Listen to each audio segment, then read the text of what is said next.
मी doctor Vasudev Bhagat आपणा समोर प्रस्तुत करीत आहे महात्मा फुलेंना बाबासाहेबांनी गुरु का मानले।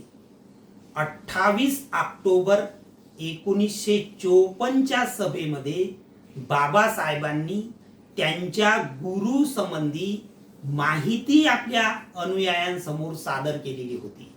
तेव्हा बाबासाहेब म्हणतात, माझे पहिले गुरु तथागत बुद्ध, तर दुसरे गुरु संत कबीर आणि माझे तिसरे गुरु आहेत महात्मा ज्योतिराव फुले।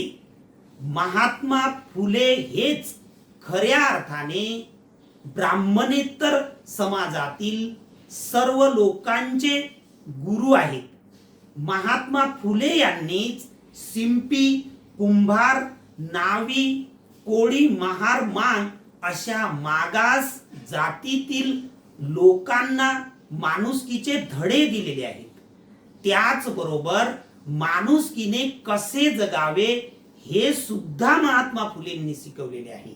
तर पुढे बाबासाहेब त्याच सभेमध्ये म्हणतात की माझा मार्ग या पूर्वीचा आणि आजचा आणि पुढील सुद्धा महात्मा फुले यांच्या विचारावरच आधारलेला आहे।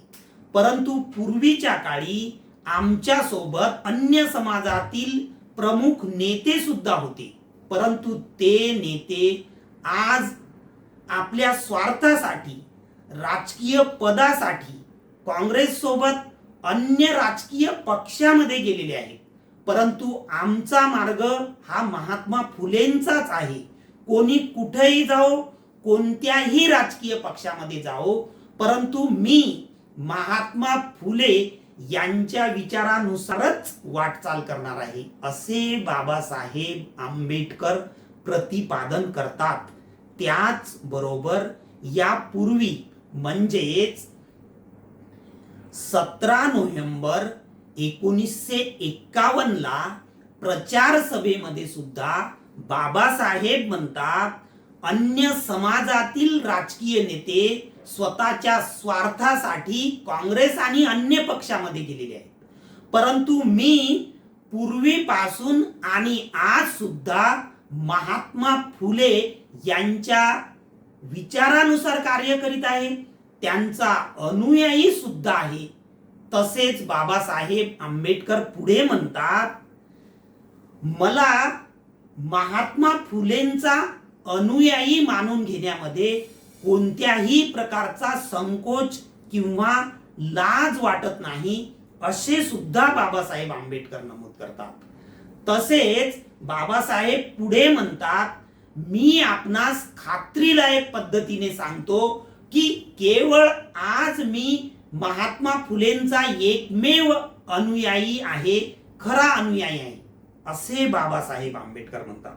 आणि त्याही पुढे जाऊन ते सांगतात की महात्मा फुलेंचे विचार मी का अनुसरत आहे, किंवा दुसऱ्या शब्दात महात्मा फुलेंना बाबासाहेबांनी गुरु का मानले याबाबत बाबासाहेब म्हणतात की महात्मा फुले यांच्या विचार आणि तत्वज्ञानामध्येच या भारत देशातील संपूर्ण समाजातील लोकांचा उद्धार करण्याची क्षमता आहे, असे ते नमूद करतात।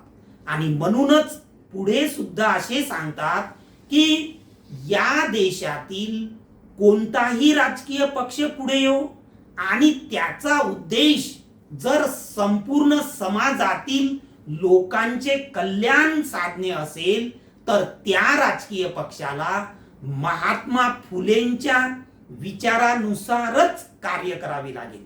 म्हणजेच दुसऱ्या शब्दात महात्मा फुलेंच्या विचारामध्ये, कार्यामध्ये, तत्वज्ञानामध्ये या भारत देशाचा म्हणजेच या देशातील समस्त जनतेचा उद्धार करण्याची क्षमता आहे, असे बाबासाहेबांना नमूद करायचे आहे। आणि त्यामुळेच बाबासाहेबांनी महात्मा फुलेंना आपले गुरु मानलेले आहे। म्हणजेच महात्मा फुलेंना त्यांनी आपले गुरु स्वतःसाठी किंवा स्वतःच्या स्वार्थासाठी, स्वतःच्या समाजासाठी, जातीसाठी मानलेले नसून महात्मा फुले यांच्या विचारामध्ये या देशातील संपूर्ण जनतेचा खऱ्या अर्थाने उद्धार करण्याची क्षमता आहे, म्हणून त्यांनी गुरु मानलेले आहे. आणि म्हणूनच बाबासाहेबांनी 54च्या सभेमध्ये, 51च्या सभेमध्ये अगदी स्पष्टपणे नमूद केलेले आहे की मी पूर्वी सुद्धा, आज सुद्धा आणि नंतरच्या कालावधीमध्ये सुद्धा महात्मा फुले यांच्या विचारानुसारच वाटचाल करणार आहे. आणि त्याचे कारण सुद्धा ते सांगतात की महात्मा फुले यांच्या विचारामध्ये या समाजाचा उद्धार करण्याची क्षमता आहे. आणि त्यामुळेच बाबासाहेबांनी महात्मा फुले यांना आपले तिसरे गुरु मानलेले आहे. आपल्याला माहित आहे की महात्मा फुले आणि बाबासाहेब आंबेडकर यांची भेट तर झालेली नाहीच, किंवा त्यांनी महात्मा फुलेंना बघितलं सुद्धा नाही, हे आपल्याला माहित आहे. परंतु बाबासाहेब आंबेडकर महात्मा फुले यांच्या विचाराने प्रभावित झालेले आहेत, किंवा त्यांना असं वाटते की महात्मा फुले यांच्या विचारामध्ये या देशाचा उद्धार करण्याची क्षमता आहे, म्हणून त्यांनी महात्मा फुले यांना आपले गुरु मानलेले आहे. तसेच बाबासाहेबांनी त्यांचा प्रसिद्ध ग्रंथ शूद्र पूर्वी कोण होते हे त्यांनी महात्मा फुले यांना समर्पित केलेलं आहे. तर आजच्या व्हिडिओमधून एवढेच की बाबासाहेबांनी महात्मा फुलेंना यासाठी गुरु मानले, किंवा यामुळे गुरु मानले, किंवा या कारणामुळे गुरु मानले.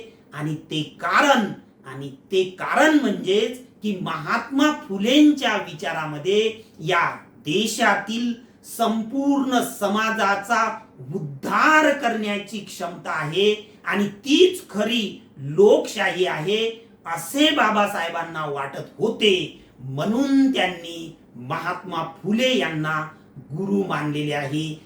हे मी आपणा समोर बाबासाहेबांच्या विचारानुसार प्रतिपादन केलेले आहे. हा व्हिडिओ आपण अन्य मित्रजनांपर्यंत पोहोचवा आणि हे चॅनल निश्चितपणे सबस्क्राईब करा असे आपणास नमूद करतो आणि आपली रजा घेतो. धन्यवाद.